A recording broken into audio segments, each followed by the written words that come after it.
Friends, ഇന്നൊരു brownie റെസിപ്പിയാണ്. ഈ സെയിം റെസിപ്പി ഞാൻ ഇതിനു മുമ്പേ ഉണ്ടാക്കിയിട്ട് പാളിപ്പോയിട്ടുണ്ട്.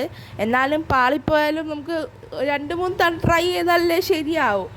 അപ്പോൾ ഞാൻ അതിൽ പറയുന്ന കറക്റ്റ് അളവിൽ ചെയ്യണം. എനിക്ക് കുറച്ച് ക്വാണ്ടിറ്റി മതിയായതുകൊണ്ട് ഞാൻ കുറച്ചതായിരുന്നു. പക്ഷേ അതിൻ്റെ ഇൻഗ്രീഡിയൻസ് ഒക്കെ പാളിപ്പോയിട്ട് വെന്തില്ല.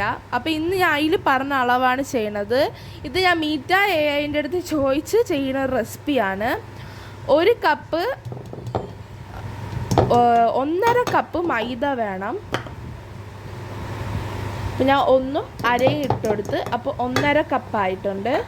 ഇനി മീറ്റ AI പറഞ്ഞത് 1 കപ്പ് ഷുഗർ ഇടാനാണ്. ഞാൻ 1 കപ്പൊന്നും എടുത്തില്ല, ഒരു 8 ടേബിൾ സ്പൂൺ ഷുഗറേ എടുത്തിട്ടുള്ളൂ. ഒരു 1/2 കപ്പ് കൊക്കോ പൗഡർ, മധുരം ഇല്ലാത്ത കൊക്കോ പൗഡറാണ് എടുക്കുക. ഇതെല്ലാം ഒന്ന് നന്നായിട്ട് യോജിപ്പിച്ച് വെക്കുക. അപ്പോൾ ഗൈസ്, ഞാൻ നന്നായിട്ട് മിക്സ് ചെയ്തെടുത്തിട്ടുണ്ട്. ഇനി നമുക്ക് വെറ്റ് ഇൻഗ്രീഡിയൻറ്റ് തയ്യാറാക്കാം. ഡ്രൈ ഇൻഗ്രീഡിയൻറ്റ് നമുക്ക് മാറ്റി വെക്കാം. നമുക്ക് വെറ്റ് ഇൻഗ്രീഡിയൻറ്റ് മിക്സ് ചെയ്യാം. അതിൽ പറഞ്ഞത് 2 ലാർജ് എഗ്സ് ആണ്. അപ്പോൾ 2 എഗ്സ് എടുത്തിട്ടുണ്ട്. അപ്പോൾ എഗ്സ് പൊട്ടിച്ച് വെച്ചിട്ടുണ്ട്. ആൻഡ് ഇനി ഇതിനകത്തോട്ട് വെജിറ്റബിൾ ഓയിൽ ഓർ ബട്ടർ ഒഴിക്കുക. ഒരു 1/4 cup butter or vegetable oil and 1/2 cup milk.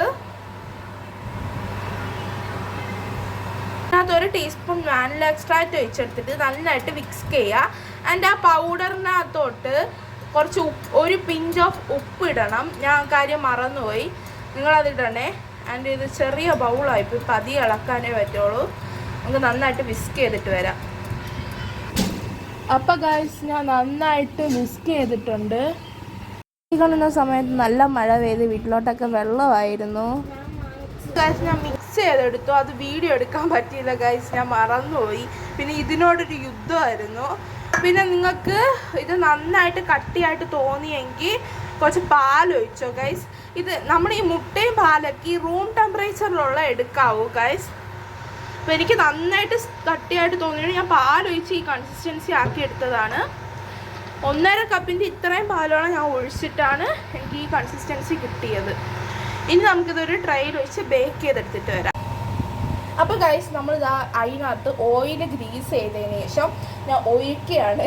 അപ്പോൾ ഗൈസ്, നമ്മൾ ഇതിലോട്ടൊക്കെ ഒഴിച്ച് നന്നായിട്ട് ടാപ്പ് ചെയ്ത് വെച്ചിട്ടുണ്ട്, എയർ ബബിൾസ് ഒന്നും ഇല്ലാതെ. ആൻഡ് ഞാൻ ഇവിടെ നമ്മുടെ കുട്ടി ഓവൻ സെറ്റപ്പാണിത്.